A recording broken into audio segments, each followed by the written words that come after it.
You know, we talked a little bit before you got here, before the show tonight, about, you know, this is an independent theater. Your movie is an independent movie. You talked about some projects that you were involved with that I'm sure you put your heart into, and it, in a weird way, it is like kind of threading a needle sometimes to get something special made.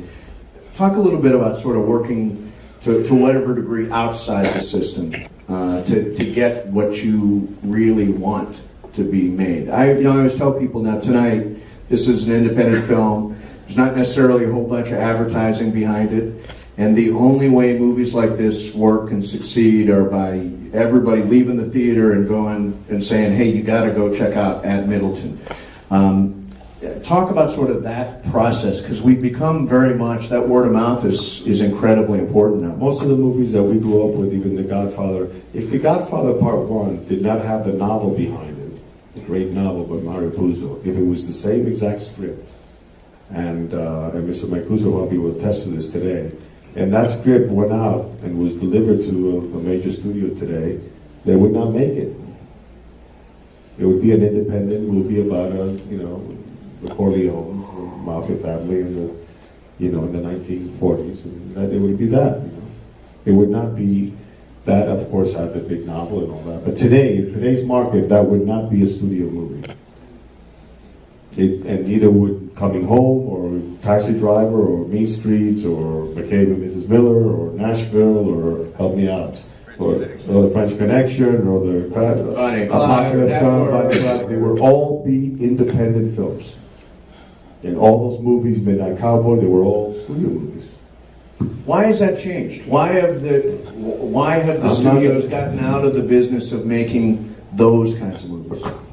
Mr. Mancuso would answer that question better than I, but it seems to me they're going for a very large audience, 33,000 theaters on a Friday night, mass, the demographic is younger, and it's a movie that can play internationally, open at the same time in every country, with huge advertising budgets, and then with alternative transformers and things you can buy in the stores. And when you put all those caveats on it, it's impossible to make any other movie than some of those movies. And every so often, of course, one sneaks through. It's a director-driven thing. You get Captain Phillips, or you get great films, but it's a small percentage of the other ones, So the independent cinema, everybody struggles to make the movies that we were making in the 70s. And Hal Ashby today would not make one studio movie, none, zero. So the new type of distribution, the sort of day and date, it would be in a theater, but you can also watch it on video on demand tonight at home. You can stay at home and watch it video on demand. Right, but I mean, these are the things. These are the things that are happening in our world. You can't get away from it because it is what it is, and the budgets have to be, in order to make an independent film, the budgets have to drop, and you have to make things for less money, not necessarily less quality, but less money. And I would imagine then, as a writer, that's the same story for you. It gets harder and harder to get made, the projects that are close to your heart, unless the project close to your heart involves a guy in a cape. Yeah, I mean, we Adam and I had worked for 13 years and sold, maybe 6 things, and made a decent living, but nothing ever got made. And nobody buys anything with the intent of not making it, but it just, certain circumstances prevented anything from being made. And at some point, we just made a very conscious decision. Let's not write something that we think somebody will buy.